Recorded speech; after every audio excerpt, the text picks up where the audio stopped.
انت كنت قادر توصل على القليل يكون معك. انت هلا معك 4 نقط، اوكي كان ممكن يكون معك 7 نقط اذا مش 10 بمباراه قطر، لانه نحن وقطر ما بنختلف كثير عن بعض بالمستوى. لو انتركت شغله اللعب فير وبطريقه عادله، انت كان ممكن يكون هلا معك 10 نقط متصدر المجموعه لو ما صار في هيك. طب وهي تحديدا مش بس مباراه قطر، يعني مباراه كوريا كمان. طب مباراة كوريا ايضا، وعم نحكي عن مباراة 4-0 و2-0 بالدور الثالث.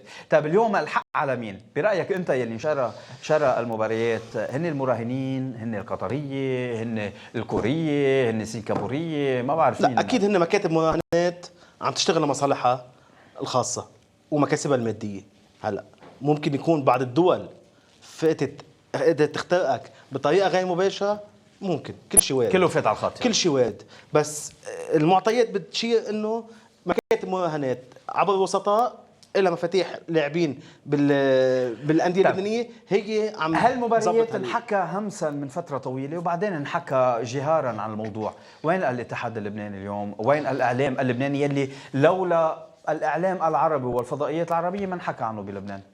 نحن حكينا عنه بس نحن منا كثير فايتين باللعبه، يعني كنا عم نحكي عنه وصراحة ما بدنا نفرجي الصورة، لأنه نحن عندنا قرار بالام تي في إنه دائما نفرجي الصورة الحلوة.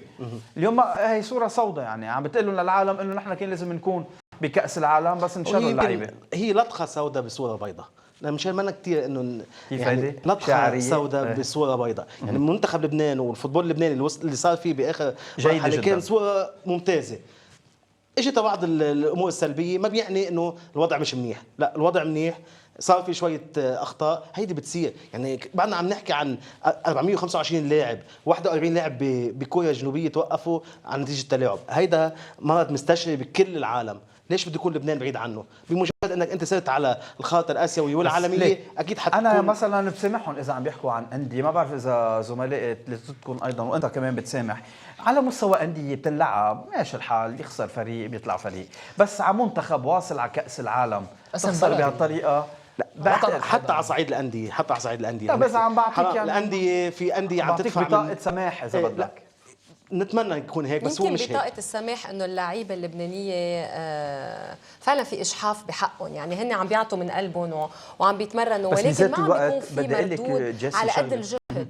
يمكن هون كانوا دائما بهيدا الوضع، ونحن بنعرف ببرنامجنا استضفنا من فتره طويله اكثر من لاعب بهيدا الاطار، ولكن من بعد النتائج جيده بلشت الكونتريات توصل بين 800 ومليون دولار ومليون و200 الف لبعض اللعيبه. وصلوا على مستويات خياليه بالباسكت ما رح يحلموا فيها. هن غلطوا، لو قدروا وصلوا جابوا ال10 نقاط اللي عم بيحكي عنها عبد، كانوا كلهم كونترياتهم ومش بحاجه يكونوا يفوتوا معهم في مكافآت. هيدا اللي عم بقوله، كانوا ربحوا اكثر مصاري. في مكافآت كل لاعب موصل بالمنتخب غير المكافآت، بمكافآته بحدود ال 35 ألف دولار. غير المكافآت من ماذا كان كونتريات بالمليون دولار للعيبه اللبنانيه وصلت. بس بدي اقول لك شغله، اللعيبه المحترفين تحديدا رضا عنتر، يوسف محمد، حسن معتوق، بلال نجارين، تحديدا هول الاشخاص اللي مضوا كونترايات خارجيه. هول لا ما في لا ما عم بحكي عنه. لا في ناس ثانيين مضوا كونترايات قد يكون عليهم شبهات مشان يكون. طيب فينا نحكي اسامي بالقسم الثاني ولا ما بتحب؟ نحن ما فينا نحكي اسماء، لانه اول شيء هيدي شغله الاتحاد اللبناني.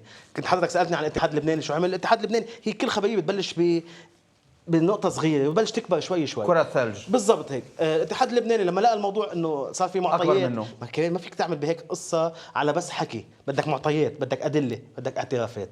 هذا اللي قدر ينعمل على صعيد الاتحاد ونادي العهد، انه كون ملف من اعترافات على اللاعبين، على حالهم وعلى مين اقروا على غيرهم. طبعا على حالهم وعلى غيرهم.